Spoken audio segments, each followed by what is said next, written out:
process on the back of an A4 as it is on an A5, a Q5, A6, lots of Audis. The rear wheel bearing, Quattro all-wheel drive, so this ain't very easy.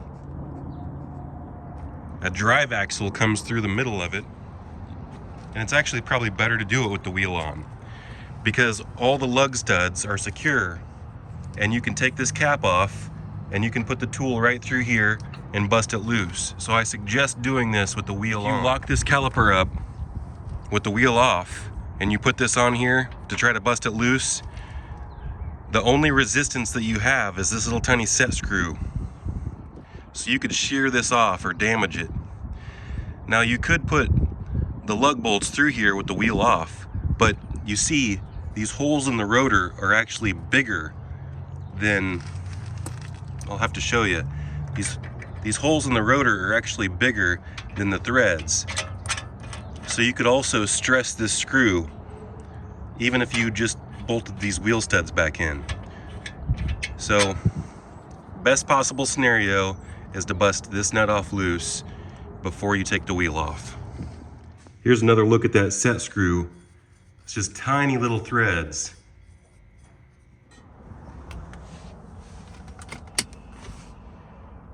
A lot of times you can get away with it with just that set screw in there.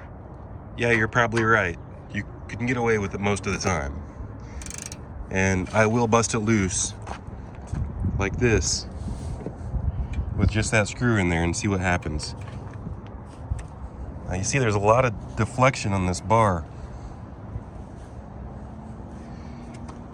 You have to tighten this nut down extremely tight, or this is theoretically a bolt.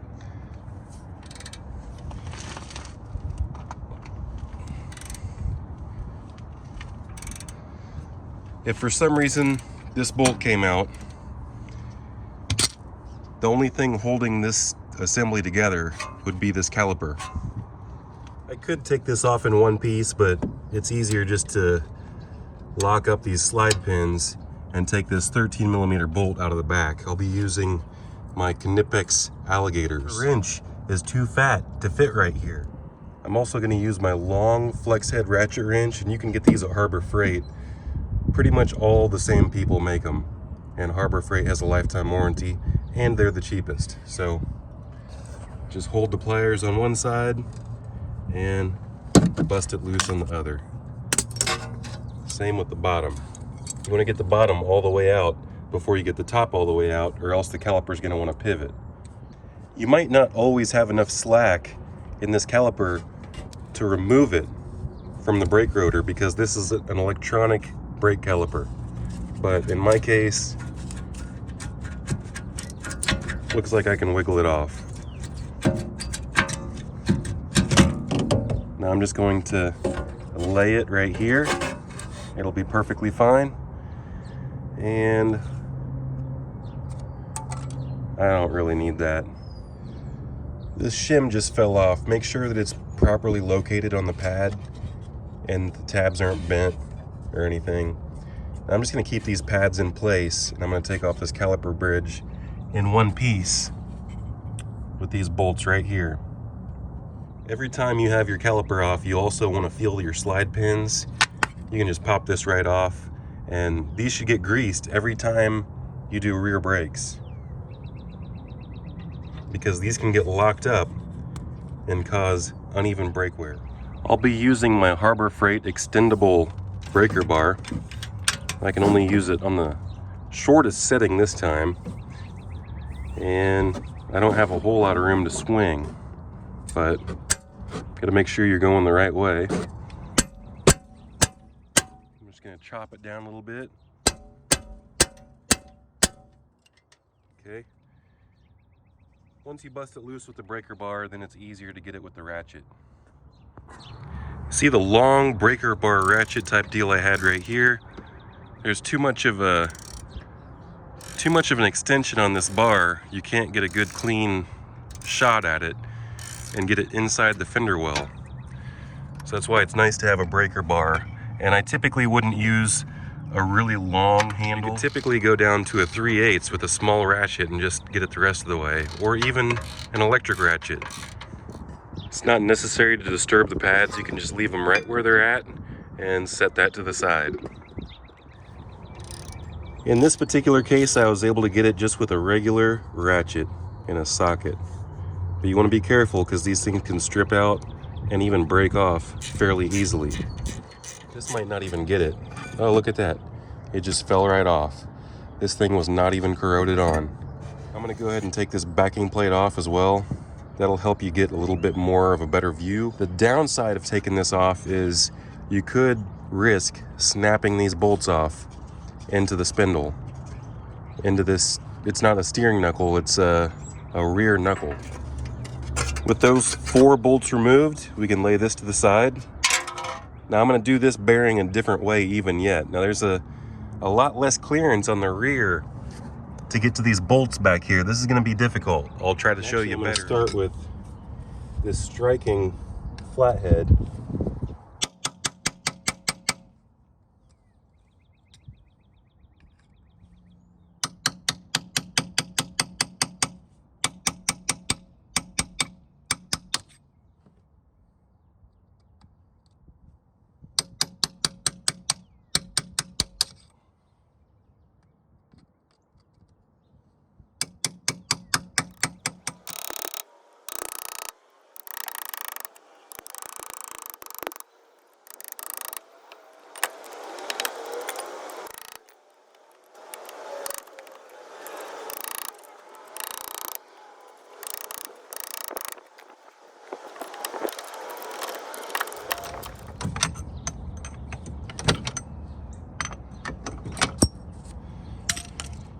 There we are.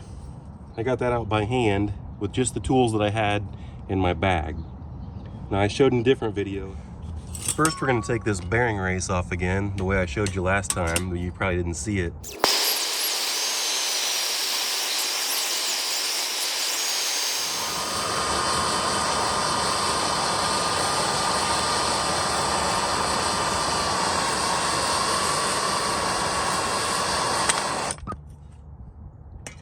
It might have been a little bit more difficult to get off because I was banging on that part right there.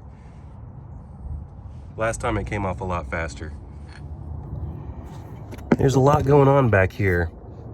You see, this is one of the bolts. That's one of the bolts. And then the bottom 2 are really pretty hard to get to.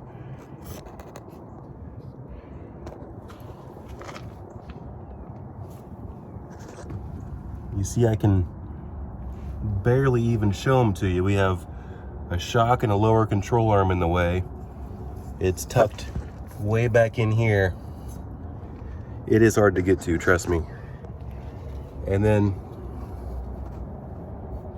this one is also tucked way in there. It's in that corner.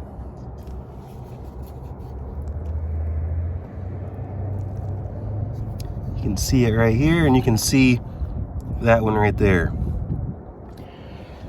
So I'm going to try to use, even though I've broken them multiple times, a 1/4 drive socket. The sockets don't break, it's the 1/4 drive ratchet that breaks. To prevent that, or to hopefully prevent that from happening, we're going to heat up the bearing where the bolt goes through. The bolt doesn't screw into this aluminum, it screws into this steel in the bearing. With this flange removed, I can get my torch. Theoretically, this should help loosen everything up. It should burn the corrosion, and it should expand the metal.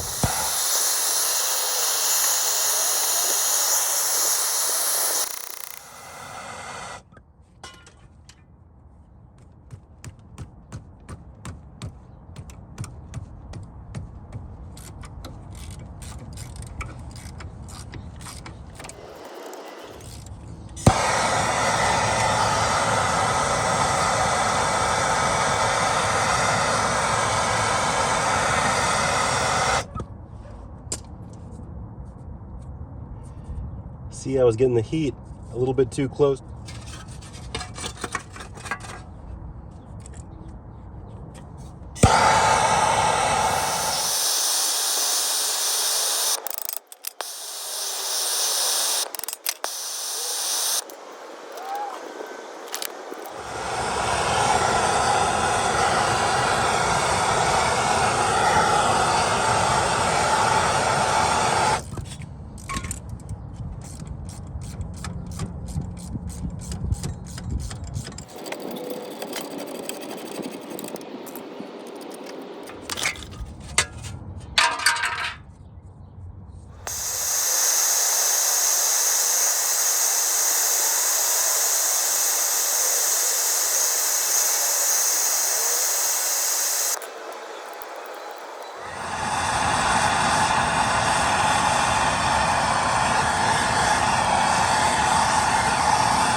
I always suggest taking your file and cleaning up the entire surface.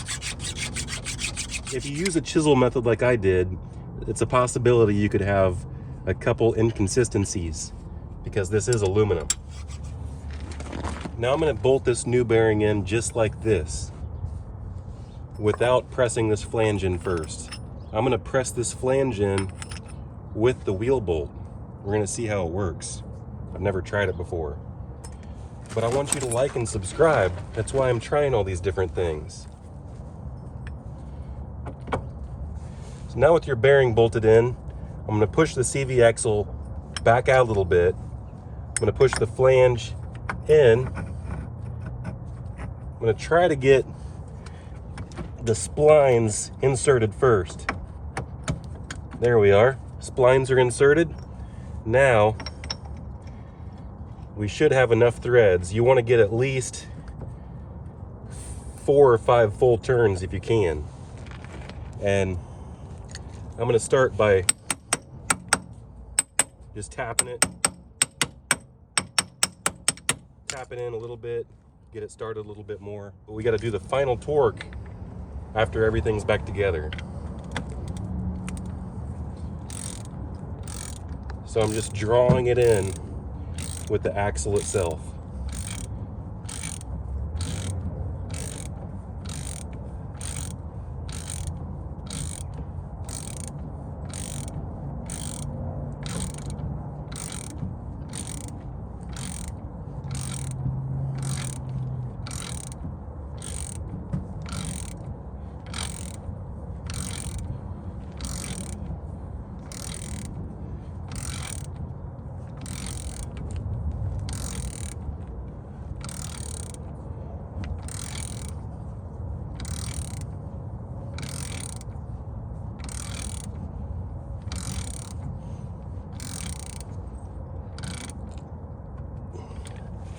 I can feel that it's fully seated now, but you cannot forget to do the final torque once you put the brakes back on.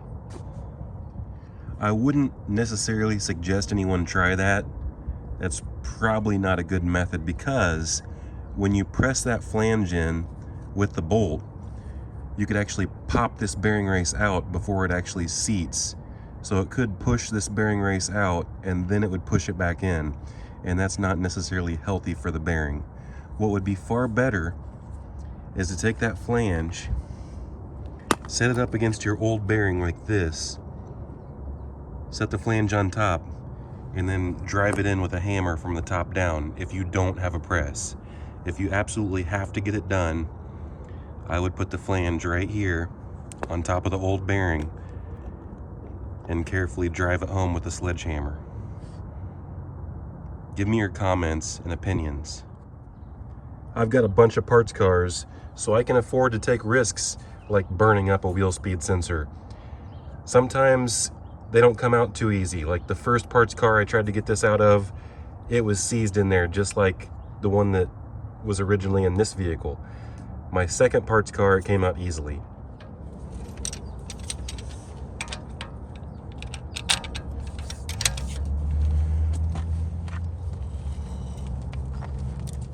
Remember, bad idea because I put all that stress on this tiny little screw. This is how you're supposed to do it.